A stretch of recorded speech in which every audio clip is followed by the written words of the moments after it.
함께 주최하는 오늘 본 포럼은 자연 보전 권역의 현실적이고 합리적인 규제 개혁 방안에 대해서 논의하고자 합니다. 개회식 이후에는 광주, 인천, 여주, 양평시장 군수님들의 기조 발표, 그리고 국토교통부와 환경부, 국회 입법조사처 등의 실무자분들의 중심으로 전문가 종합 토론이 실시될 예정입니다. 이어서 다음 기조연설자 모시도록 하겠습니다. 이항진 여주시장님의 발표 들어보도록 하겠습니다. 박수로 환영해 주시죠.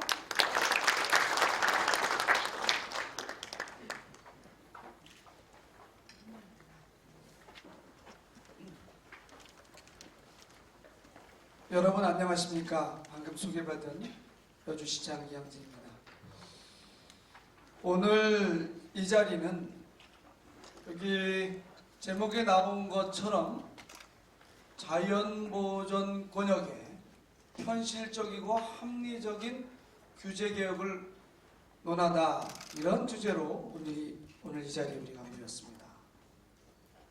저는 이 얘기가 다른 이야기로 하면 현실적이지 않고 합리적이지 않은 제도에 대하여 이야기한다 라고 해석을 해봅니다. 그렇다면 오늘 이야기되어야 되는 것은 제도가 합리적이고 현실적이냐, 그렇지 않다면 그 제도를 만드는 또는 그 제도의 이해 당사자들이 어떠한 길을 가야 할 것이냐, 이에 대하여 논하는 자리가 이 자리가 아닌가 싶습니다. 방금 존경하는 신동원 광주시장님과 엄태준 이천시장님께서 문제에 대하여 아주 자세하게 이야기해 주시고, 다음에 제가 넘겨받았기 때문에 어찌해야 되나 라고 생각해 봅니다. 저는 앞에 계신 분들의 말씀 중 특별히 중요하다고 생각되는 것을 좀 더 말씀드리고, 그리고 조금 전 말씀드린 이 문제에 대하여 다시 한번 상기하는 것으로서 제 이야기를 마무리할까 합니다. 금방 여기에서 보시는 것처럼 자연보전 권역을 합리적인 규제 개선을 통하여 함께 사는 지역으로 변화해야 되는 것 아니냐, 이것이 오늘 모인 우리 4개 시장 군수의 모든 이야기가 아닌가 싶습니다. 그 내용은 결국 우리들에게 어떤 피해가 있고 그 피해에 대한 개선 방향은 무엇이냐인데요. 여기에서 특별하게 여주시에만 국한된 것은 아니다라고 생각해 주시면 좋을 것 같습니다. 그러면 여주시에 대한 이야기를 하지만 다시 한번 말씀드리지만 우리 모두에게 공통된 이야기다라고 말씀드리겠습니다. 여주시에 대한 이야기를 좀 더 말씀드리면, 여주시는 전국에 있는 77개 시 중에 농산어촌, 즉 농사짓는 비율이 99.5%입니다. 어떠십니까? 수도권 지역으로 엄청나게 발전되고 사람도 모이고 그런 것 같습니까? 그렇게 지금까지 살아왔습니다.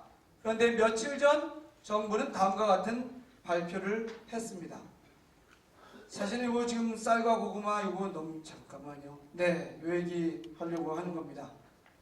며칠 전 정부에서는 대한민국이 이제는 개도국의 개발도상국의 지위를 포기하겠다. 다른 이야기로 농산물 수입 개방을 하겠다. 그러면 지금까지 규제에서 유일하게 살 수 있었던 농민들마저도 수입 농산물에 어찌 된다는 이야기입니다. 좀 심한 얘기로 맞아 죽게 되는 그러한 현실에 처하게 되어 있다. 지금까지 규제에 대한 이야기가 아니다. 또 다른 국제적인 폭탄이 날아오는 것이다. 이 점에 대하여 우리는 이야기해야 되지 않냐, 이런 것입니다. 중첩규제에 대한 얘기는 조금 전에 앞서 말씀하신 두 분의 시장님들의 이야기가 있으니 넘어가도록 하겠습니다. 이러한 법들에 의해서 우리가 규제받고 있었죠. 자, 이런 규제는 보시는 바와 같이 30여 년이 훨씬 넘는 그때부터 시작되었던 것입니다. 이 지도를 보시면 수도권 내에서 방금 말씀하신 광주시, 이천시, 그리고 조금 이따 발표하시는 양평군도 7개 시군이 동일한 규제에 처해 있음을 이해하실 수 있을 겁니다. 중첩규제로 인해서 다른 시군은 뛰어가는데 여주시와 우리 7개 시군은 동일하게 규제를 받고 있다. 이제는 그 규제가 고통을 넘어서 삶과 죽음의 기로에 서 있는 것은 아니냐. 이 문제에 대하여 정책 책임자들은 반드시 이제는 이야기해야 될 때가 된 것이 아닌가라는 것이 오늘의 이야기입니다.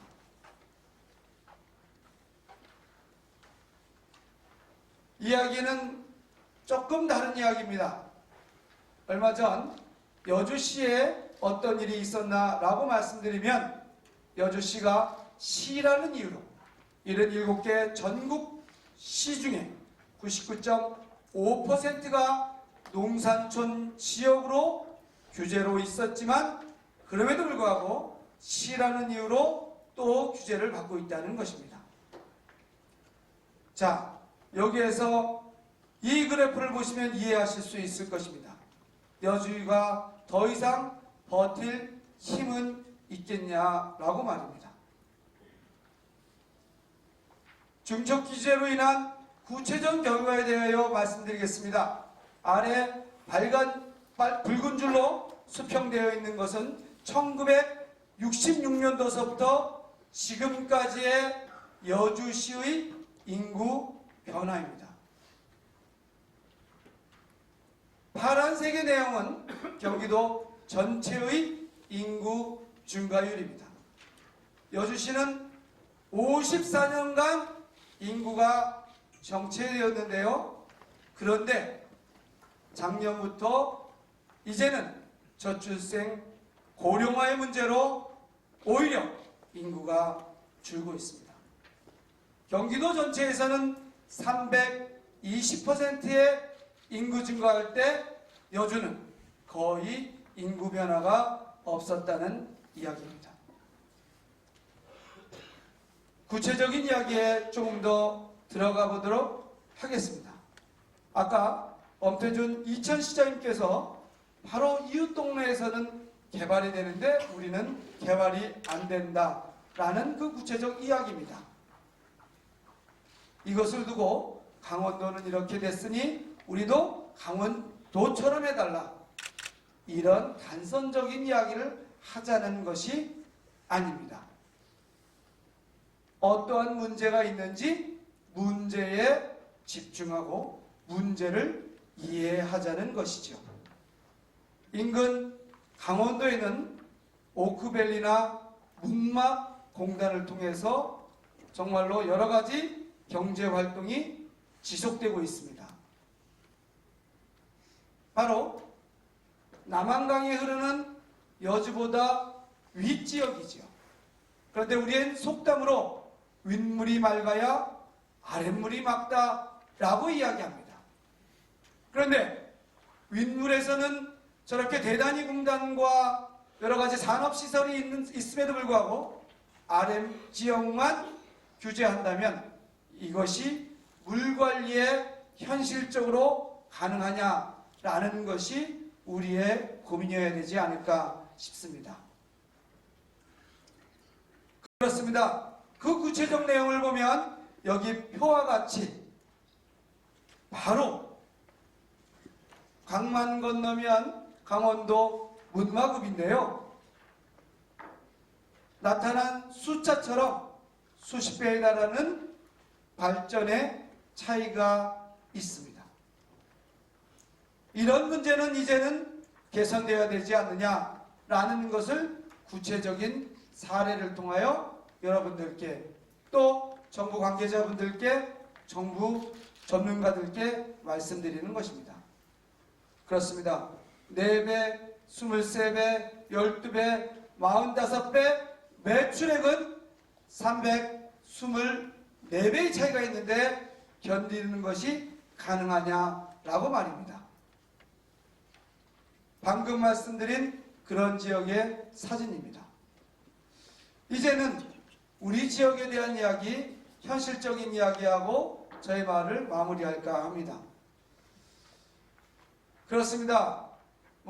세종시로 어떻게 됐다, 다른 지역으로 어떻게 됐다, 이런 얘기를 하는 것은 이제는 좀 진부하지 않는가 싶습니다.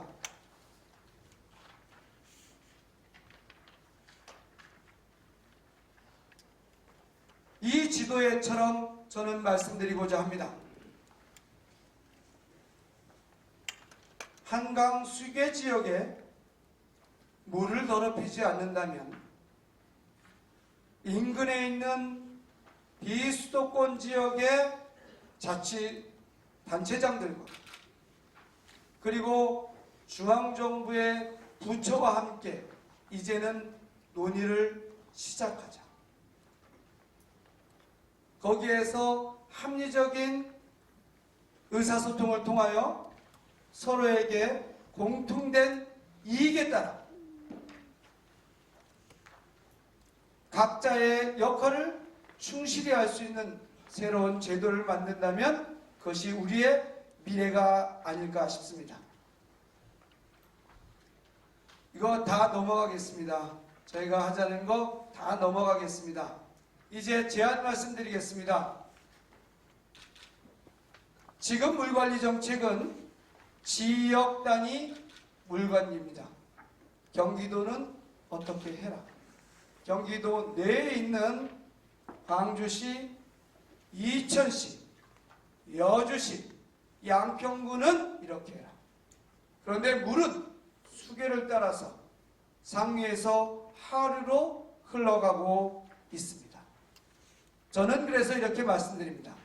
이제는 수계 관리를, 물 정책을 지역 단위, 행정 단위에서 수계 단위, 광역 단위로 변화시켜야 된다라고 말입니다.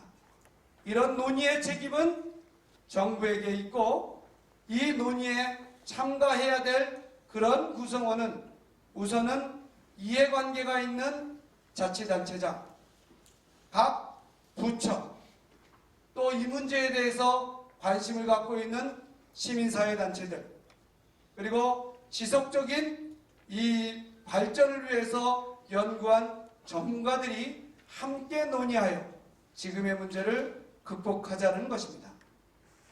저희들의 이 문제는 그냥 간과해도 해결돼야 될 문제인지 이제는 더 이상 피할 수 없다면 반드시 해결해야 될 문제인지 그 첫 단추를 오늘 이 자리에서 풀고 싶습니다.